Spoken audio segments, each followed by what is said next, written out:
Good evening, everybody. Welcome to the Rebirth on Philly Jams 95.3. I'm your host, Shea Marriott. And joining me tonight, man, I got the best of the bestest in the building. My two guest co-hosts, I have Miss Iman Faith and Miss Jenn Fontal. Hello. Welcome, ladies. Yes, thank you for having me. Yes, thank you. Tonight is Ladies' Night on the Rebirth this Memorial Day. Shout out to my homeboy Eli Isabel. The South got something to say. He is in Arkansas enjoying his Memorial Day weekend? Holiday. So shout out to you, Eli. We miss you, but we got the ladies gonna hold it down. Absolutely. All right, guys. Again, welcome to the Rebirth on Philly Jams 95.3. Make sure you follow us on Instagram at Philly Jams 95.3 FM. Also on Facebook at Philly Jams 953 FM. And you can also follow us on all social media and wherever you get your podcast. So that's Blog Talk, that's iHeartRadio, Spotify, Google. We everywhere now, y'all. Yeah, we also being syndicated in Chicago. So shout out to Chi-Town. Yes. Hello to everybody on Instagram and hello to everyone on Facebook. Welcome to the Rebirth. This is the Rebirth experience. Yes. Tonight. It's ladies first. All right, guys. How was your weekend? Great. Yeah. I couldn't even believe tomorrow was Monday. Today is Monday. Oh my God. That's how fast the weekend went. How fast the weekend Tomorrow went. is Tuesday. Oh my God. The weekend went by so fast. Yes, it did. It sure absolutely did. Sure did. Yeah. What about you? I think I had a phenomenal time just eating with family. We went out to Philly. We went to this Korean market. I'm a big foodie for those of you who don't know. Yes, they have like a little it's a huge supermarket with like fresh foods and stuff like that. And then they have like a little restaurant in the back. So when you're done grocery shopping, you can eat in the back. It was phenomenal. Nice. So I had a really good weekend. What about you? Okay. I always can't remember what I be doing. I think I'm really trying to, speaking of self-care. So I'm really trying to practice self-care on my weekends because I go. And I'm always, talking to my clients about self-care, but I'm not doing it for myself. Yeah. So this weekend I just kind of relaxed, chilled out a little bit, I believe. Yeah. I did some yard work. Did some yard work yesterday. But for the most part, I just chilled. It was very low key. Mm-hmm. Yeah. So speaking of self-care, ladies, we can start it off with talking about self-care. But before we get to that, let's go to Right Here, Right Now. Right Here, Right Now is a segment that we do here on the Rebirth to tell you about what's going on in the world, not just in the tri-state area, but across the world. So tonight, Miss Jenn Fontal is going to handle the Right Here, Right Now moment. What's going on, Jenn? Child. So, I live for a good key moment, right? So I come across a post essentially where Walmart came out with their Juneteenth brand of ice cream. I said, what the hell is this? Yes. What is the flavor of Juneteenth? And on the paper plates, it said it's the freedom for me. Yes. It's a lot of controversy going on with that right now. Right. I don't know. I don't know who approved. I mean, I know I've seen it on Facebook. Mm-hmm. People been posting it and they just like, come on now. Like, what's up? So, and one person said, well, at least they don't have watermelon and chicken flakes. Can you imagine?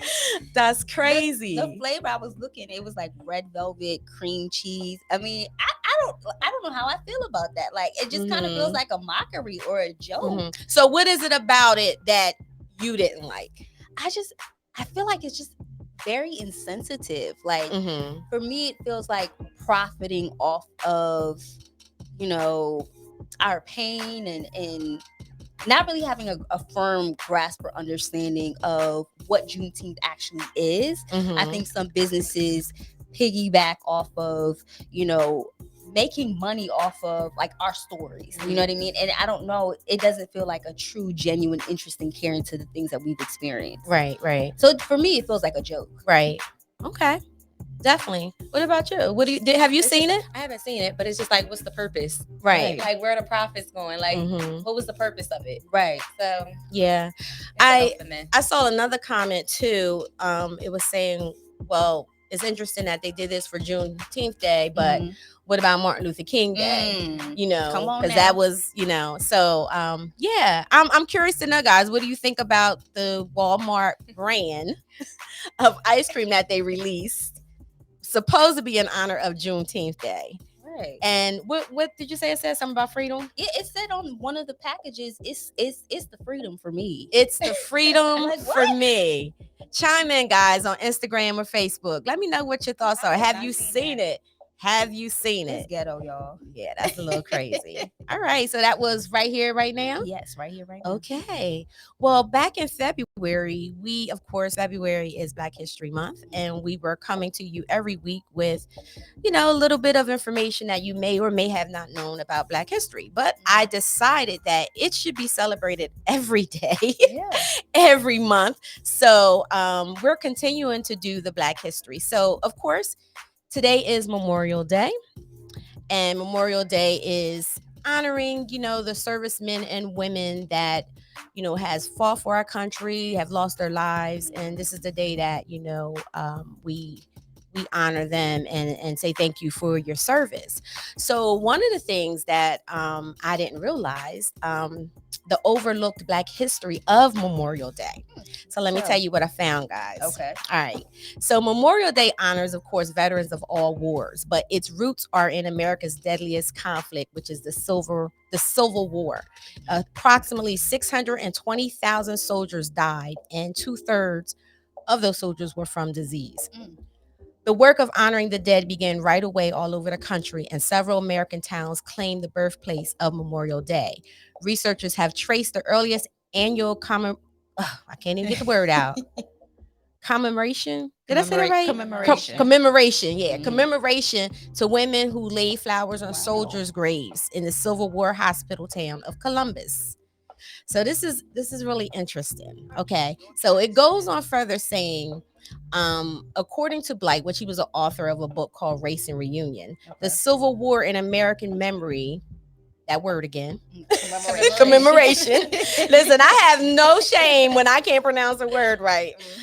Organized by free slaves and some white missionaries, took place on May 1st, 1865 in Charleston, South Carolina, at a former planters racetrack where Confederates held captured Union soldiers during the last year of the war. At least 257 prisoners died, many of disease, and were buried in unmarked graves. Wow. So proper burial. In the approximately 10 days leading up to the event, roughly 24 African American Charlestonians reorganized the graves into rows and built a 10-foot tall white fence around them. An archway overhead spelled out "Martyrs of the Race Course" in black letters. So about 10,000 people, mostly Black residents, participated in the May 1st tribute, according to the coverage back then in Charleston Daily Courier and the New York Tribune. Starting at 9 a.m., about 3,000 Black school children paraded around the racetrack holding roses and singing the Union song, John Brown's Body, and were followed by adults representing aid societies for freed Black men and women. Black pastors delivered sermons and led attendees in prayer and in the singing of spirituals. And there were picnics. So basically, guys, you know, it's more to read about this, but basically, we actually were the first to celebrate, honor Memorial Day. I didn't know. Did you guys know that? I did not know that. Yeah, I thought that was pretty cool. So that is your Black History moment. Okay, come on, thanks. I gotta learn to say that word right? All right, guys. Again, welcome to the Rebirth on Philly Jams 95.3. Tonight is Ladies' Night, and we have Miss Iman Faith is in the building. Iman, tell us a little bit about your company. I am the owner of the Manifest Club. Can you go? I don't think it's me. It's my mic. Or is it me? Is it me? Can you hear me? I can hear you. Can you hear me? Higher. There we go. There we go. Okay. All right, so I'm the owner of a Manifest Club, which is a women empowerment club, all about educating women on entrepreneurship and just overall success. Okay. That's the club. All right. And how long have you had this club?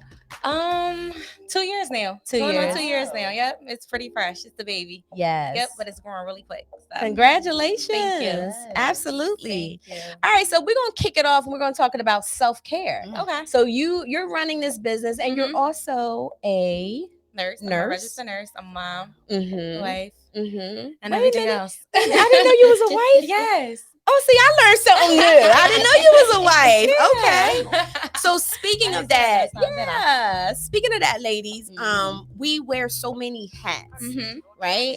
So how do you implement your self-care? Like, what does self-care mean to you?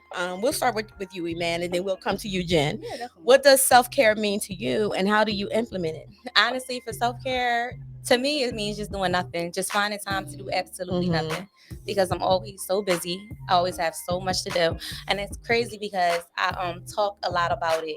Like with the Women Manifest Club, I call it claiming your crowns and your currencies, and it's basically like not having to really choose between all the hats that we wear and all the roles that we wear, and still being able to care for yourself and like your currencies, like your time, your energy, like your money, being able to just claim, like, take control of both of those. So for me, self-care is like doing absolutely nothing, like pausing for a second, understanding that I don't have to do everything on my own, asking for help, and like not caring if the to-do list is checked off, just sitting down with a candle and a book, and maybe a cup of tea, because I love tea, and just doing nothing.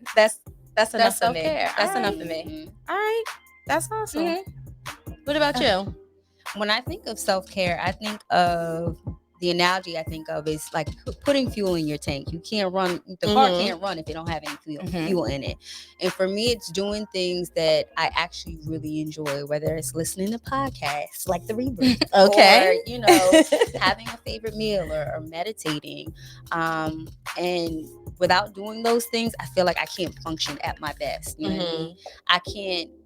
I'm not at a place where I'm able to kind of tap into logic as easily as I would if I practice self-care consistently, if that makes sense. And so for me, it's small daily acts. Sometimes it may mean doing nothing because, I have, different responsibilities, and sometimes just being still, sitting still can help. Other times it's taking a walk outside in nature, you know what I mean? So it varies each day, but I definitely view self-care as just as fuel. Fuel to help propel me forward. Okay. So how long have you ladies been practicing your self-care? Because I think that self-care is something that's just starting. Like people are really starting to now, pay attention to self-care and understand the importance. But for so long, we just didn't do it. We just kept going, right? But now we're giving ourselves permission to just be. Right? Permission to just be, and whatever self-care is, to you. It's different for everybody. So when did you realize that, okay, I need to start implementing this into my life? Whoever want to go first? For me, it started when I started feeling burnt out. Like I just started having this feeling like, I don't know, I was just burned out and I didn't know what the problem was. But I was always on go. Like I never could find time to like pause and really even assess what the problem was. And it had a lot to do with working. I was working full time. And I think I was doing a lot of things that I didn't really love or like that I thought I loved, but I really didn't. Not really like, I don't know, like performing in my purpose in a way. So I was drained all the time. So I started like prioritizing my peace differently. Like I started making it the main priority. Like peace is always like my priority at this point. So like just cutting back things that weren't really important and weren't a priority for me and didn't mean a whole lot to me. And freeing my plate. And then when I started seeing how energized I was and like I was excited to get up in the morning and get to work and do this and do that. And I was like, oh, okay, so this is important. So like your peace is important, your self-care is important. Absolutely. And then I started prioritizing it. So now I'm all about self-care. Like, and like I said, for me, it's not always getting a massage and stuff. Like, but I'm always about just finding time in my day. It's just like, all right, I'm not doing this right now. Like that can wait. Or I need to ask my husband to do the laundry or something. Ask my sister to take the kids. Delegate. Like, exactly. I had to start delegating. Like I can't be superwoman all the time. So for me, it's like maybe couple years ago. Because before it was I could do anything. I could do everything, and I could do it myself. Like, okay, all right. I wish you could see the attitude in the I face. can do it myself. I don't gotta hire nobody to do nothing. I can do myself.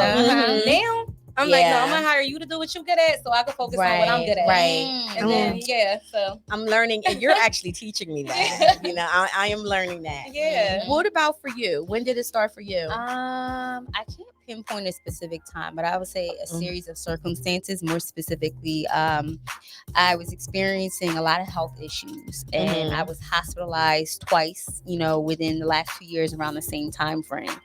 And for me, it was like sitting in the hospital bed, hooked up to the IVs and things of that nature, gave me a whole different perspective of, you know, health and taking care of it, and how neglecting it, you know, has impacted my health, you know, my mental and emotional well-being, and also taking inventory of like what I'm like when I'm practicing self-care and what I'm like when I'm not practicing self-care. Like my patience is thin, you know, I'm ruminating on things, you know, giving energy to things that aren't meaningful and important to me.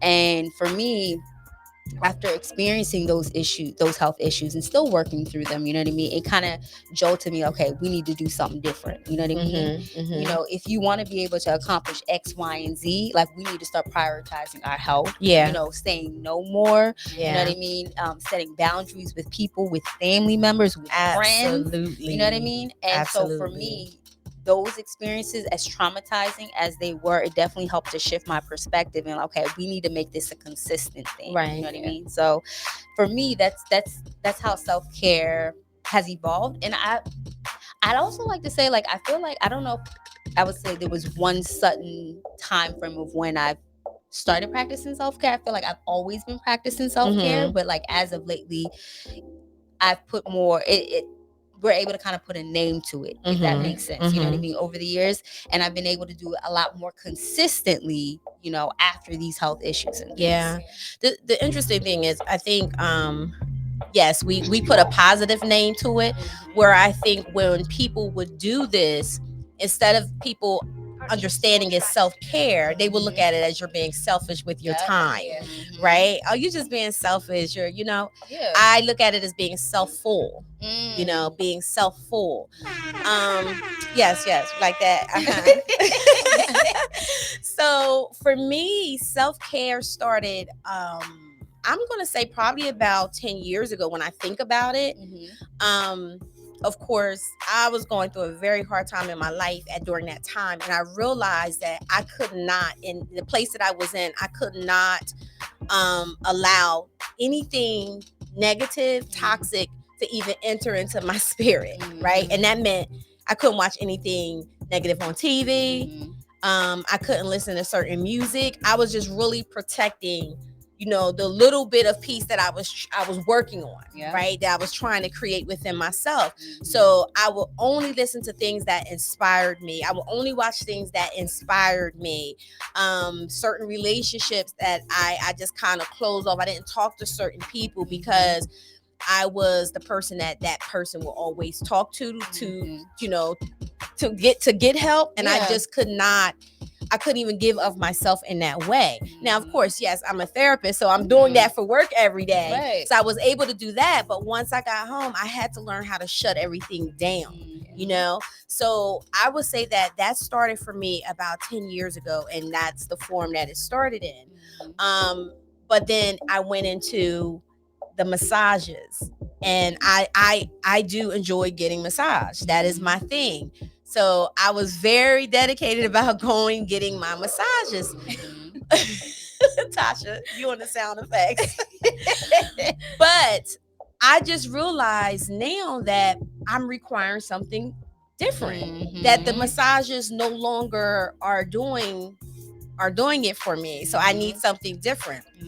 So I think self-care changes based on what stage you're in your life. You know what I'm saying? So you could be practicing self-care one way, but then you're moving to a different stage in your life. You may require something different. So like you, I actually enjoy being still and honestly just kind of I like just sitting in front of the TV sometimes because I don't get a chance to do it all the time, and just catching up on movies and just sitting back with maybe a glass. I know you said tea, but a glass of wine for me, sweet red or Merlot,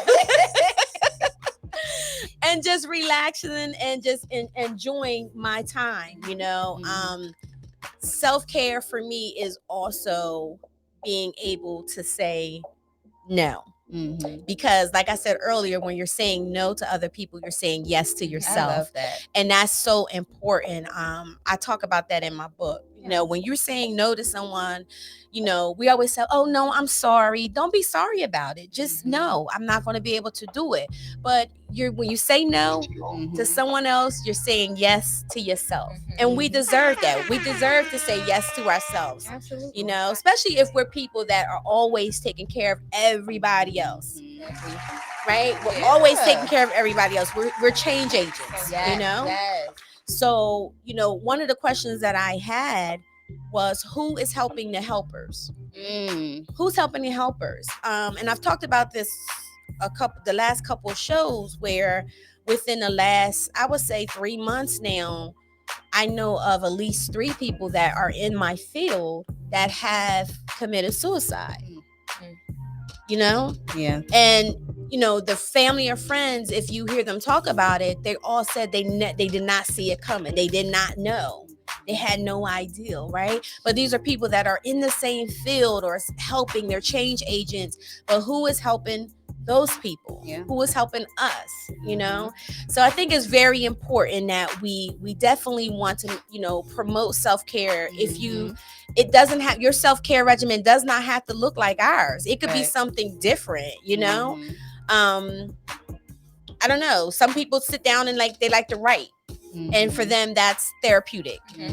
Some people like hot bubble baths. That's part of self-care. I know someone that like to make candles. That's part of self-care. And I also like to say, tending to your physical health is a self-care. Working out, absolutely. Not even just working out, but like following up on your dentist appointments, right? Following up on yearly mammograms and your vaginal health and all of those things. You know what I mean? And you made a great point in saying that our needs evolve. Our needs evolve over time, so self-care will look different over time. Absolutely. And I think for some people, including myself, we don't tap into self-care until it's too late, until we experience, a significant health issue that jolts us. Okay, I got to do something differently. You know what I mean? Absolutely. Very well put. Want to shout out Jen Marshall. What up, Jen? Thank you for tuning in. Eileen Williams, thank you for tuning in. Levante Dorsey, thank you guys for tuning in. That's over on Facebook. Hello to everybody on Instagram. This is our first time going live. Thank you guys for tuning in. We appreciate you. Again, you're listening to the Rebirth on Philly Jams 95.3.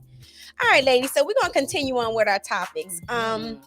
One of the things you had mentioned earlier, you were talking about all these, your mom, your wife, you have your own company, you have a career as well. So, and I know you got a lot of things going on, and I know God knows I got a lot of things going on.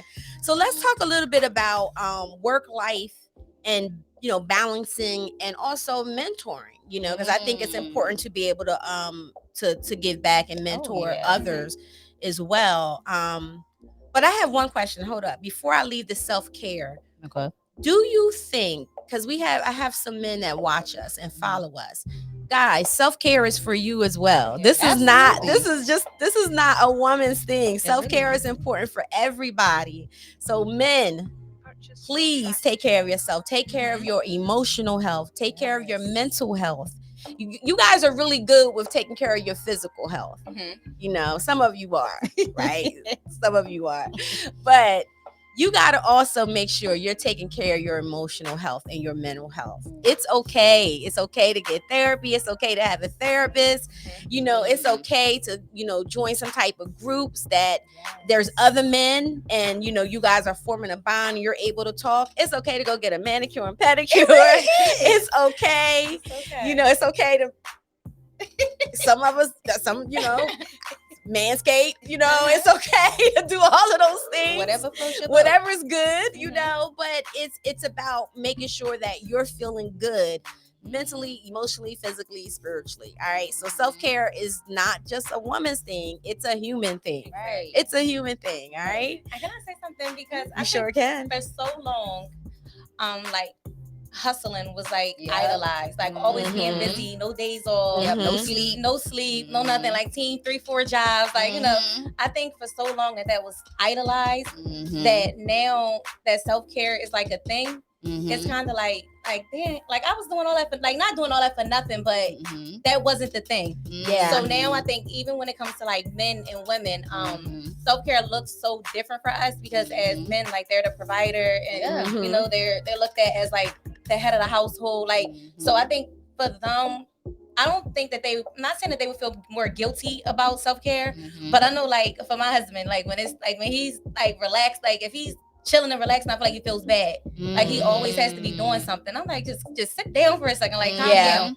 But then even when it comes to me, like I'm homeschooling the kids, I'm doing everything around the house, and then it's like, for me, like I said, like just sitting down with a cup of tea, like that's self-care for me. Yeah. But then at the same time, he'll go to games and like the fights and things like that, and maybe that's like his version of self-care, right? But we don't call it that. It's like he will go and do that. We call it going out. Yeah, he'll do that and won't think nothing of it. Yeah. But if I go out to like a concert or something, I'm feeling bad and I'm calling, like trying to hurry up and get home back to my kids. But he doesn't see it as that. Right. But if he's sitting around the house doing nothing, he feels bad. And I feel good. Yeah. When I go out, I feel bad. So I'm like, it's really weird how it looks so different for us. It really do. Now I remember when my boys were young, and like, my ex-husband, he used to always say to me, he was like, go out, have a good time. He would try to get me out, go out, have a good time.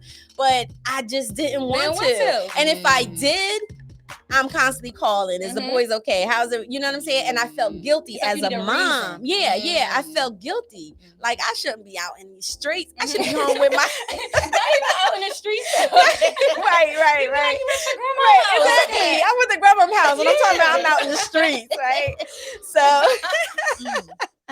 but it's just interesting how we do look. We look at that very, very different. So different. So our lovely Tasha LaQueen said her self-care is her wigs. Okay, Tasha. Okay.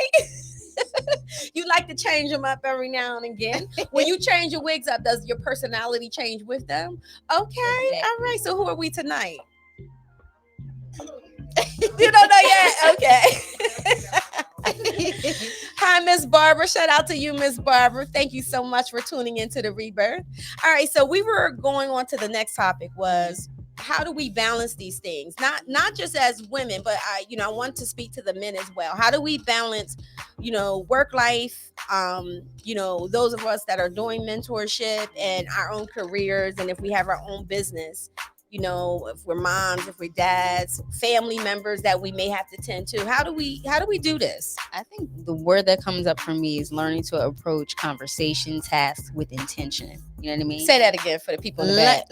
Learning to approach tasks and conversations with people with intention. You know what I mean? I am the kind of person that, I love to help everybody.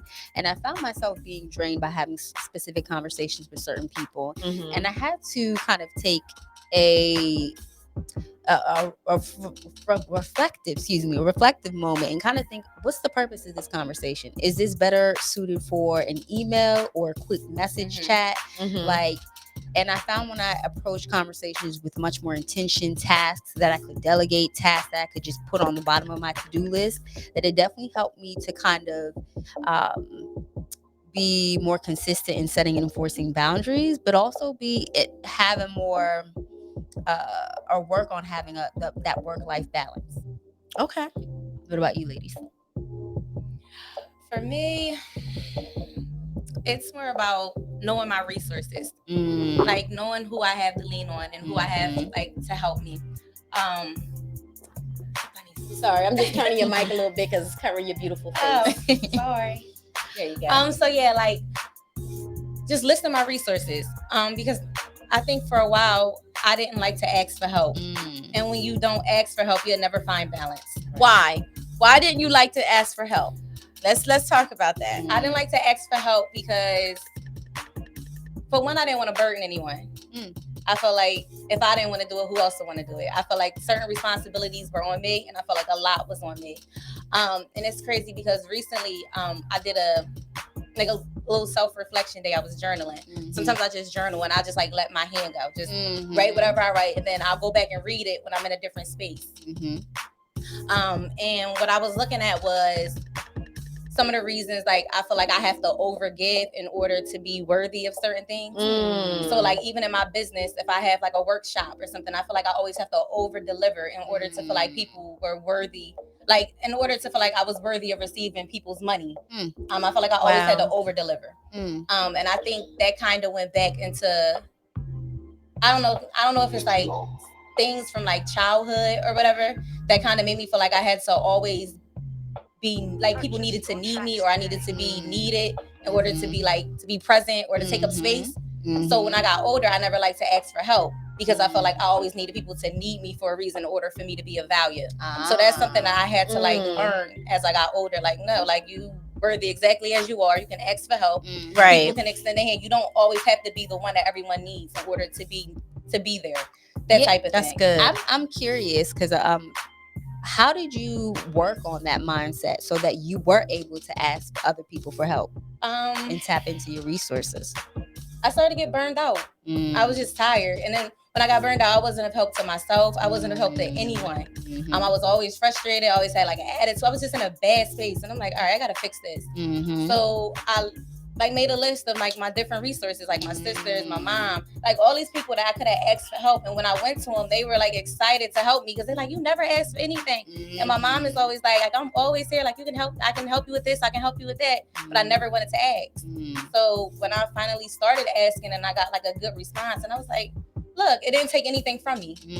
It was like, it started being easier for me. It didn't take anything from you. Nope, it didn't take anything from me. And I'm like, I could have did this whole time. I didn't have to do it all. Like even in my relationship, starting to ask him to do more instead of pretending like I was fine with him not doing certain things. I started to ask him, and come to find out, he didn't even know that's what I wanted because I never asked. Right. So you thought he could just I thought he could just read my mind. I wanted him to be Miss Cleo. Like, right. Like, you should have known. Like, what you mean? You didn't know I want you to do the dishes. You should have known. Exactly. And he's like, well, all you had to do was ask and I would have did it. And I was like, oh, okay, well, that works. But you know, that's the biggest thing though in relationships, like the communication. You know, the communication is not clear. Like for you, you're just like, okay, but you see the dishes. Why do I have to ask you to do it? Exactly. You should just get up and do it. You gotta ask. You gotta make it known what you want. Make your needs known, because people don't just know it. And then you get burned out and you're frustrated because, like I said, you're trying to play Superwoman. The whole time you didn't need to be Superwoman in order to be worthy of someone's time and attention or love or anything. You didn't have to be that. So you said, thank you for that.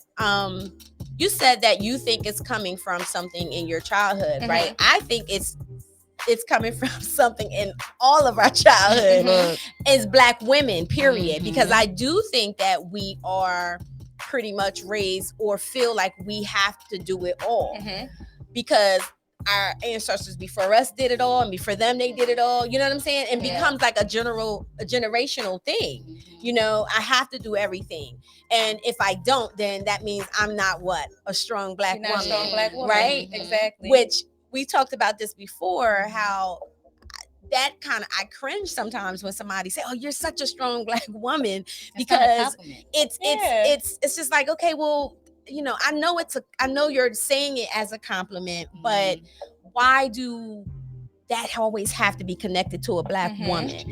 You know what I'm saying? Exactly. Like you're confirming again that I have to be strong.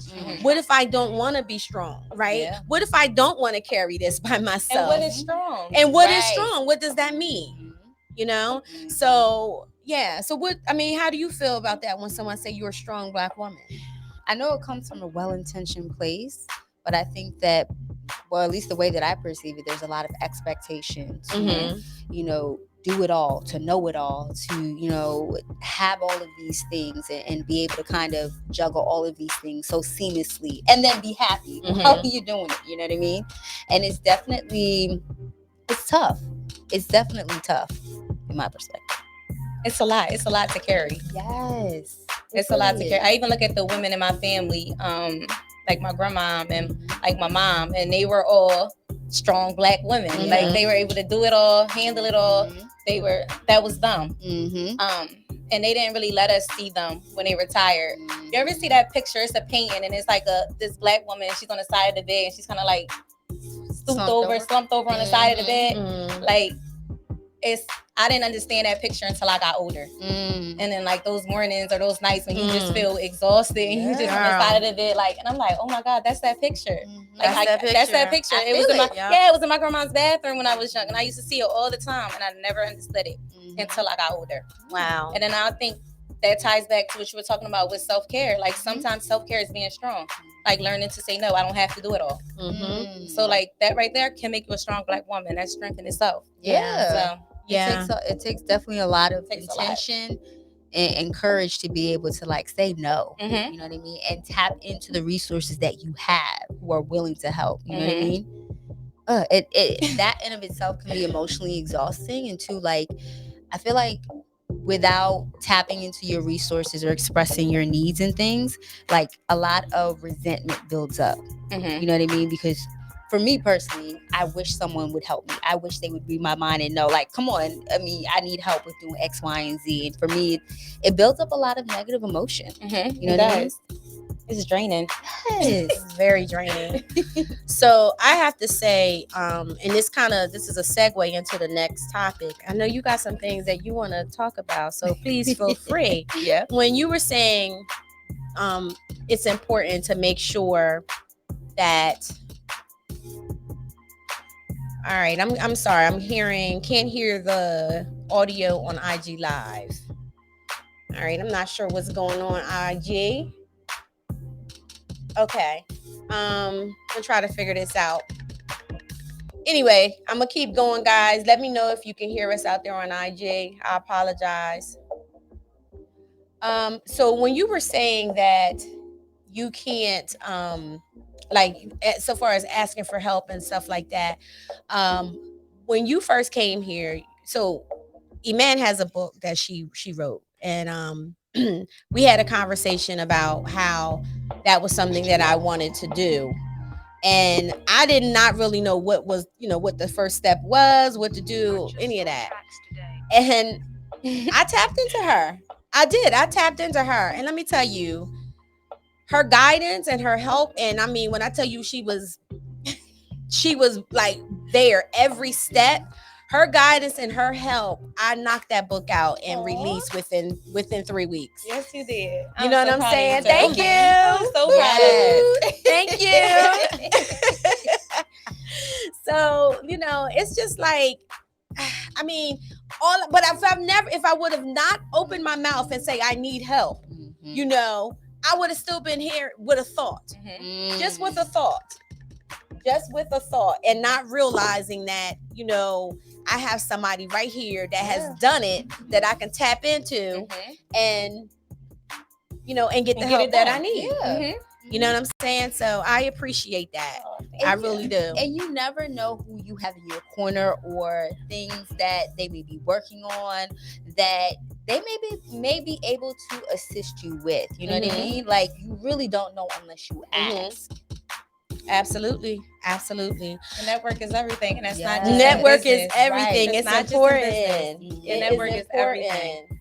So that leads me right into how important is sisterhood and friendship, guys? Oh my God. I'm gonna let you go first on that. Look, I think that it is everything. I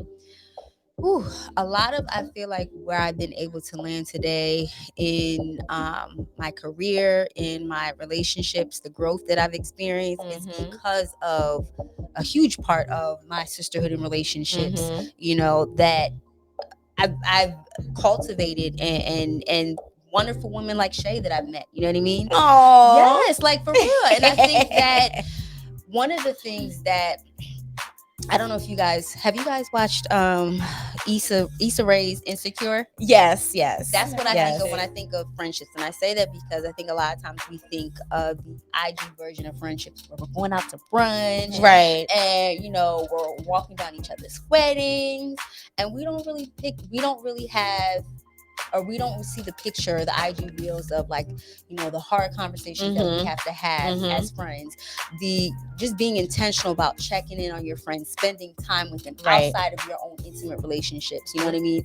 Being intentional about, the dialogue that you're having and, addressing issues that may happen. I mean, I think that's definitely it. Sisterhood is possible for everyone if you are intentional about having it. If that makes sense. You know what I mean? Yeah, definitely.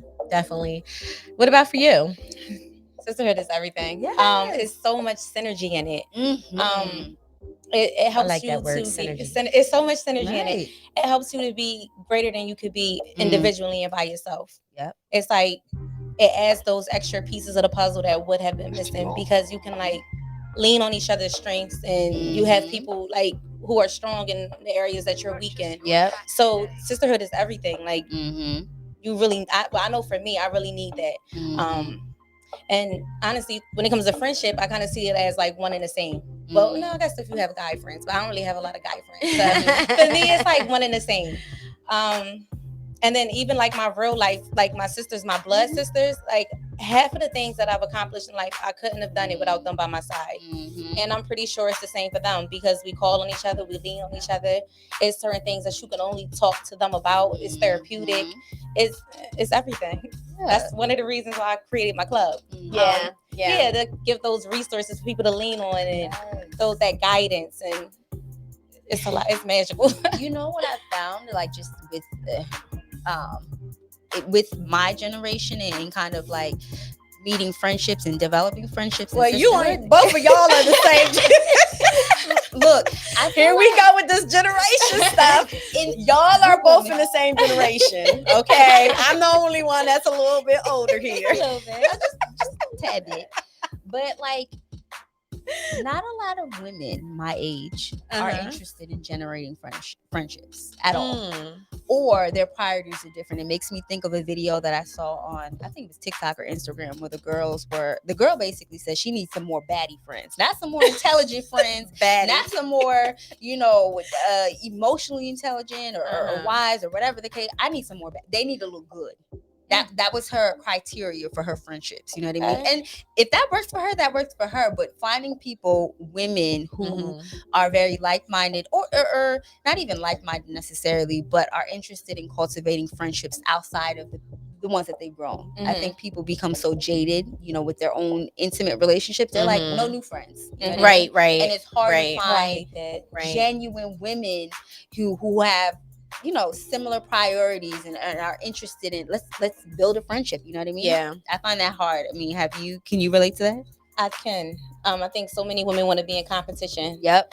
That friendship is even in creating a friendship or creating a sisterhood, in the back of it is all about, well, how can I get ahead? Yep. It's not really about what can I bring to the table or how can I help. And I think when you're going into any type of friendship or a relationship in general, it should start off with, okay, well, what can I bring to the table or how can I help? And then in turn, that person is helping you at the same time. It's a mutual thing. And a lot of women don't want that. It's all about, all right, well, what can I get out of this?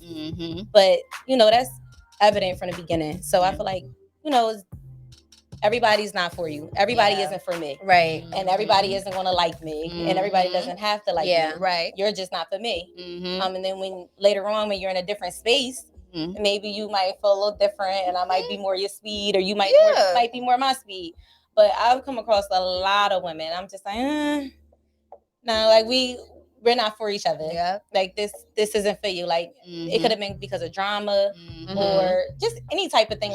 You're not really my speed, but that doesn't mean you're not a good person.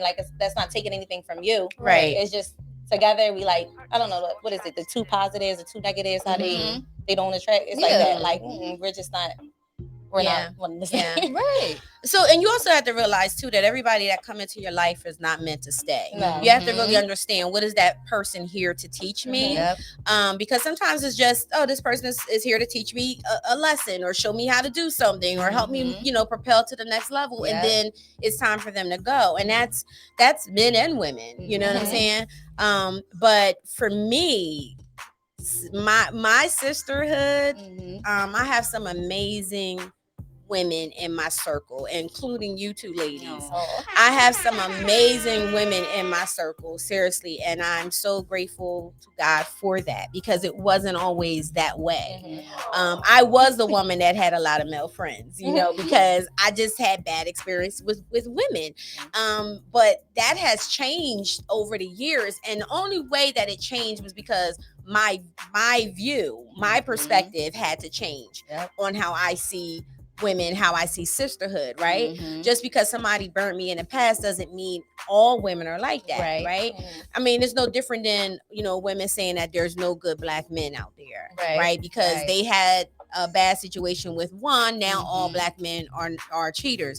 That's not true. That's not true at all, So we have to stop generalizing certain things, but sisterhood is so important. I had the opportunity to be a part of a women's retreat over in Jamaica, and I'm telling you, like, the healing that took place in those groups, and some of the relationships that were maybe that were broken when they got there, but some of them were healed being there. The sisterhood of everybody coming together, a lot of these women, they were from everywhere, and they didn't, some of them knew some of them knew each other, but some of them didn't, right? But to be able to just fellowship and realize that we are more alike than we are not, right? You know what I'm saying? Absolutely. And the things that we go through, if you just speak it out, you'll realize that there's other women in the room that have gone through something like that. It may be the exact same experience, it may not be, but they have something to offer, And I think for us as Black women, we have to stop being so prideful. We have to stop being so secretive and be able to say, yo, like, I'm hurting right now. I do need my sisters to love on me. I do need to know that there is something outside of this. There is a light, because if I know that there's a light, then that's going to give me the motivation to keep keep fighting and keep going. But if I can't see or hear anything that someone's saying that, well, you know what, I went through this, but this is what happened to me, and I'm on the other side, if I can't see that, then I don't have any hope. Exactly. You know what I'm saying? I don't have any hope to get me there. I think we collectively struggle with being vulnerable with each other, for whatever reason that may be, again, relationships or past or present. But I think also one part that's challenging to me, and I'm interested to hear you guys' opinion, is letting go of a sisterhood or a friendship that no longer serves you now anymore. That for me has been something that I'm learning how to kind of work through. It's definitely like a grieving process, letting go of a friendship and being at peace with that decision. And it's definitely very much hard. Can you guys relate to that experience? Yes, I definitely can. Twice a year I pray to my God and I say, God, please remove anyone and anything that is not for me in this season of my life. I won't ask any questions. I do that twice a year, especially when I'm feeling drained or I'm feeling like something is just not right and I can't put my hands on it, And trust me, I've had people disappear and I'm just like, I haven't heard from such and such in a long time, right? And then it dawns on me and it's just like, oh, you know what? You did that prayer like 30 days ago, and I said I wasn't going to ask any questions. So it is not just my female, friends or associates, but even, when it came down to males, especially when I was single and I was dating, it was just like, let me just, because he knows what's going on. He sees things that I can't see. So I think it's important that you do an assessment of your friendships, and even some families, even some family ships. It's important to do that. What do you think, man? I think you definitely have to protect your peace at all costs, and some people are just like, I don't know, they're like energy vampires. They just drain your energy. And even if you don't cut the relationship off completely, you have to learn how to set boundaries, like clear boundaries, like what I'm here for and what I'm not here for. You know, you have some friends that might, I don't know, something small, like call you about relationship problems, the same exact relationship problem over and over and over and over again, to the point that it may be draining, and you give advice, but they don't want to listen. And then it gets to a point where it's like, okay, I love you. I'm here for you. If you need me, I'm here for you. But I can't talk to you about this anymore because now it's draining me. Like now your problems are draining me. For a long time, I don't think I was able to set those clear boundaries because I wanted to be nice. And I wanted, I just wanted to be nice. I didn't want to seem rude or anything like that. But when peace becomes a priority, all that other stuff cannot exist. Like I can't let you take too much from me to the point that I don't have anything for myself. So I don't think I ever had to actually cut off a relationship. They kind of just faded away on their own. Like Shea was saying, they just kind of disappeared out of my life. And a prayer that you make twice a year. Twice a year, girl. I like make it every night. Every night. Like that's good. Whatever it's not for me, take it from me and make it easy for me to walk away. Like I need make it easy for me to walk away. I don't want to look back at it. Make it easy for me to keep moving forward. And when you start to do that, like I don't know, people just start to just kind of fade out of your life. But it started for me, like I had to start setting real clear boundaries because people will drain you easy. And even when it comes to like the sisterhood and relationships, it's like you have certain pods. Like I had my one pod where everyone looks up to me and I'm like up here and like they're like looking up to me for guidance and support. And I had to kind of like web out and find like other meaningful relationships as well to people I can look up to and I can learn from. So like that's where like Shea came in, like somebody I can like someone really like someone I can like look up to and like get advice from, like that type of thing. So I think, you know, like I said, like different sisterhoods have different pods. And even if you're the connection between all of those people and maybe they might, you know, graduate from one pod, now you move up to this pod. Like you just gotta put people in their proper places. But when you start putting people where they don't belong, I think that's where that draining energy comes, because you're putting someone where they didn't belong. Because they weren't meant to be there. So they meant to be behind that wall. And you put them in front of the wall. Like now you gotta move back. You ain't there yet. Y'all better go ahead and talk. Those experiences with those friendships and even really other intimate relationships, they teach me more about the qualities and the values that are important to me. In my next friendships, kindness, compassion, vulnerability, consistency, support. Those things are important to me. I've experienced somewhere in there, turn up. Somewhere in there, turn up. Those things are important to me, and it's definitely challenging to, you know, let that friendship fade, because I think that come across this conversation many times with my cousins, but like there's feelings of guilt in wondering if you're making the right decision and letting go of the friendship. You know, there's so many different things. I mean, and sticking by and enforcing the boundaries that you have set for yourself. It's one thing to have those, but it's another thing to really stand beside them. Right, to stand firm, 10 toes down to the things that you say, especially when you're struggling with feelings of guilt. Absolutely. I have to talk to some of our listeners right now, because we got a lot of comments coming in. And guys, I forgot to throw the number out there. I mean, if you want to give us a call, please give us a call at 267-908-3166. That's 267-908-3166. All right. So we have Miss Joy. Miss Joy says, sharing your story can be someone else's success. Absolutely. Absolutely. Thank you for that. Let's see. We have, okay, Miss Tosh the Queen said, making friends in this generation is hard. Oh, Tosh, we're your friends, Tosh. Jim Marshall says, you have to be just as selective with friends, the same as, I think she's trying to say, as you are with your relationships. I strongly value my sisterhood with my group of friends. Okay, and Sis says, what up? Shut out the car. What up, Sis? He says assessments are mandatory. Preach. They'll drain you any chance that they can get, and when you need their asses, it's crickets. Got me cussing out here, car. Look, you know what? And I also like to add, because I know sometimes that when we have conversations like this, at least in my group of friends, is that we often kind of defer to other people. But when we take those assessments of our friendships, we also need to look at our role and our accountability in the things that happen. So it's not always just the other party. We have to take part in, well, what are some things that I could have done better? What are some things that contributed to the way the dynamics of the friendship are now? And I think I'm at a space where I can honestly say I haven't always been the greatest of friends. You know what I mean? And it's hard to admit, but I think that acknowledging that and owning that and being intentional about how I can do better as a friend will help me generate more relationships that are aligned with the things that are important to me and the relationships that are genuine. You know what I mean? Yeah. And that's you growing as a person, period. You know what I'm saying? Because the more you grow as a person, you become a better friend, a better sister, a brother, a better wife, just better all the way around, right? So those experiences of when maybe things they wasn't the best, you learn from it, and you do better. Yeah, it's when you don't do better. Exactly. It's when you don't want to take accountability. Yes. You gotta communicate. Tell people what you want.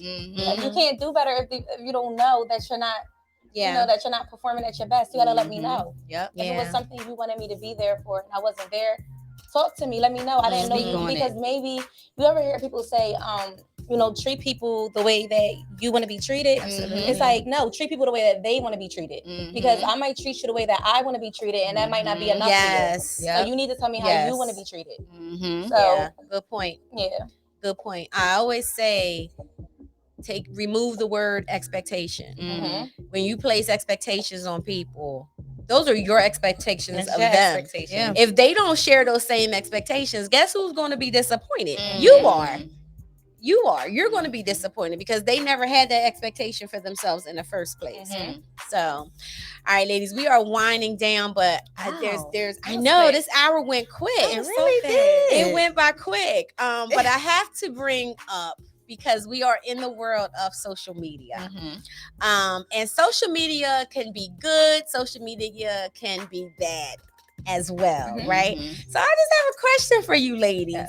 Have you ladies ever been stalked, or have you ever stalked someone on social media? I'm just saying, like, have you ever stalked someone on social media, or have you been stalked before? And what do you think about that? I haven't stalked, but I definitely did my research before.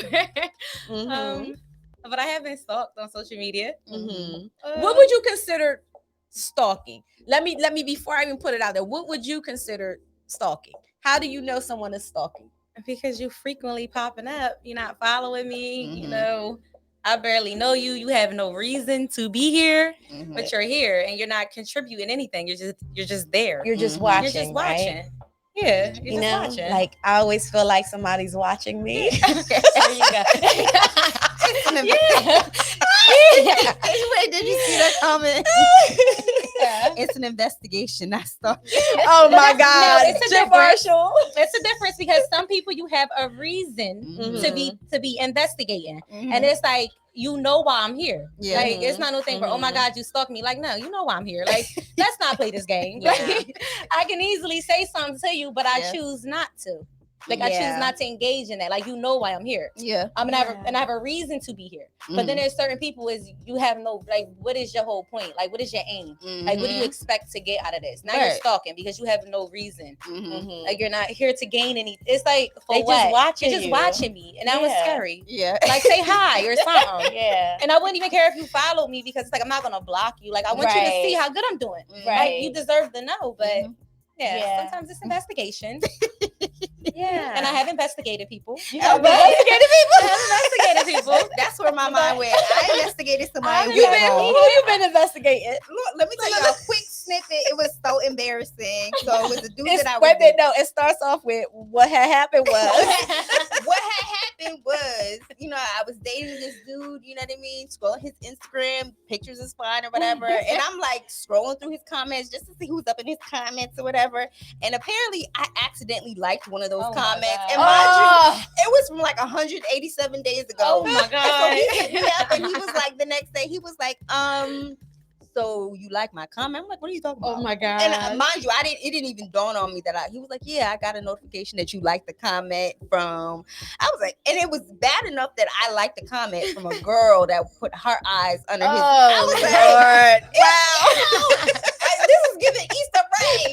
This is really giving Easter rain. I was so embarrassed. So what did you say? I was like, no, I was trying to deny it. That's when you gotta be hardcore. Like, yeah, so what? Yeah, Right. He see your name. He see your name on there. How could you deny that? I don't know.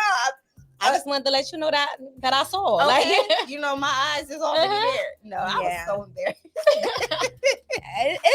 It's really interesting to me. I mean, because I think in some of the situations, for me that I have been noticing, some of them are people that I used to deal with, which is okay.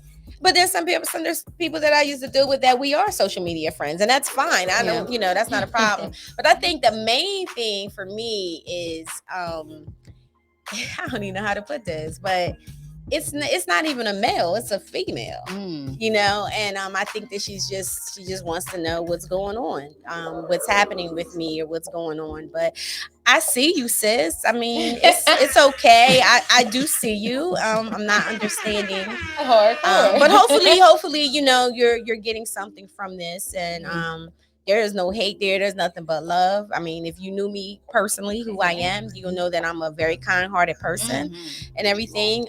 So it's all good. But yeah, I just was curious if you guys had that experience. And what did you do about it? If anything, I don't plan on doing anything about it. I mean, she hasn't said anything. She hasn't made any comments. She just looks. She just watches. So it's all good. But again, you never know. Like, I don't even look at it as a bad thing, because you never know. There's a part of the story that I have not mentioned, but I don't look at it as a bad thing, because maybe it started out as an investigation and wanted to know who I was, but then it's almost a year now. So now I think it's more than just an investigation. Maybe there's something that I'm saying that's resonating for you. Maybe I'm helping you in some type of way. I don't know, but I just want to say, I mean, I see you, and there's nothing it's nothing but love on my end. So I'll just pretend that you're still investigating instead of saying that you're stalking. All right, ladies, is there anything you want to share before we begin to wrap up?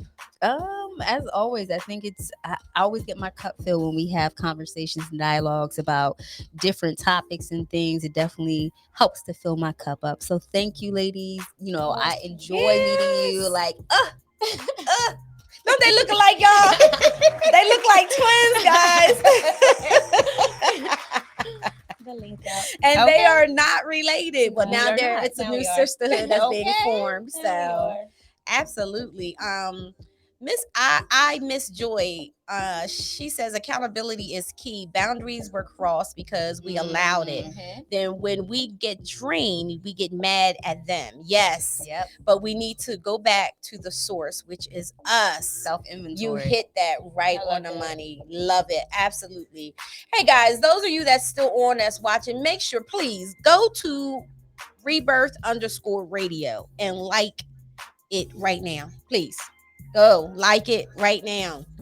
Like it and share it. Make sure you let somebody know about the Rebirth, because we are, we're here to talk about the topics, talk about the hard things that we have a hard time talking about, and just to celebrate and honor us. What about you, Miss Iman? Is there any last words you would like to say? No, just thank you for having me. I don't know. I love coming on here now. Like, you'll be back. Okay, hour went by so fast. It's crazy. And I wanted to touch back on something that Joy did say about sharing your story can be like a success story for someone else, and how that kind of ties into the stalking or this social media, you know, that sometimes maybe people are looking because they are in a dark space. And like, you know, maybe your success is like that flashlight for them. Right. You know, when you're in that dark space, the safest thing to do is just kind of paralyze yourself and stand still, not to move, because you don't know where you're moving to. Yeah. And then your story might actually shed some light on them. So absolutely. Okay, anybody who is, you know, stalking and watching and investigating, hopefully our stories do give you some, like, act as a flashlight and a guide. We love you. We love you. We love you. It is no join the sisterhood. Yes, join the sisterhood. We love you. Okay. Well, ladies, before we end the show, we have some things coming up. So next month is Father's Day, and for the whole month of June, we are honoring fathers because fathers don't get enough love. You know, they don't get enough love for their day. So for the month of June, it is going to be Father's Month. We are going to be celebrating all men. So every guest that will be coming to the show, with the exception of myself, because, you know, will be all males. And we will be talking about a lot of things. Next Monday, do we have that up? Next Monday, June 6th, I believe, we have the men's roundtable, and coming to the stage, to the Rebirth, is going to be Duffy Samuels from Duffy's Hope. Mr. Gregory Handy is going to be joining us, and Radio Shack is going to be in the building. So I'm very excited about that. Make sure you guys tune in next Monday at 7 p.m. My homeboy Eli Isabel will be back. He will be in the building with me, and we're going to be talking to these men on a men's roundtable. So again, every Monday for the month of June, we're going to have some amazing men, amazing fathers on here, and we're going to talk and chop it up. So guys, if you got some questions and topics you want to ask these men, make sure you can send them. You can send them at info@rebirthu.com, or you can just hit me in my inbox with messages in regards to the show. I got some questions for him. Okay. You got some questions for him? I got some questions. All right. And what else we got coming up, Tosh? What's that? What's the next one? Oh, okay. So guys, I was just in Jamaica doing a women's retreat, and they have invited me to come back next April. Yes, next April. We have the Aruba trip. Wow. The Mind, Body, and Soul Experience, and I will be there running groups again. Yes. So I'm so excited about that. So if you ladies are able to come, make sure there's going to be more details, but right now the date is April 27th through May 1st. Okay. Save the date. And this is being sponsored by Sherry Mona's Attic Boutique. It's the second annual girls trip, a mind, body, and soul experience. And the Rebirth will be in the building. So yes, so we are going to have a good time. Our lovely producer, Tasha LaQueen, is going to be in a play on June 4th, right? June 4th is called Hope's Closet. Oh, Hope Alley.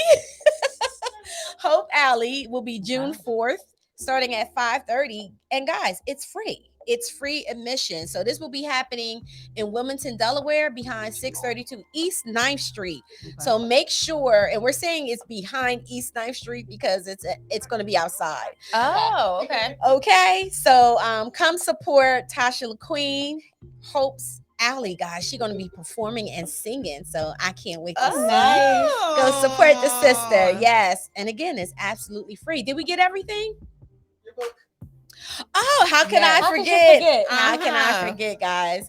Yes, I wrote my first self-published book, My Rebirth Self-Healing Journal. So, guys, make sure you check it out. You can order a copy. You can go to Linktree/RebirthU, the letter U. That's Linktree/Rebirth, the letter U. My Rebirth Self-Healing Journal. Yes. Yes, come on. I love it. I love it. Look, y'all, I got my legs out of it. As someone who purchased the book, it's phenomenal. I think definitely if you're ready for taking an introspective look on, yourself, your patterns, your behaviors, and getting a firm idea of where you want to go, it's definitely a great start to doing that. Well, thank you so much. I'll make sure I slide you that 20 when the show is over. Side of the table. Thank you so much, guys. Okay, can you please let everybody know where they can find you, ladies?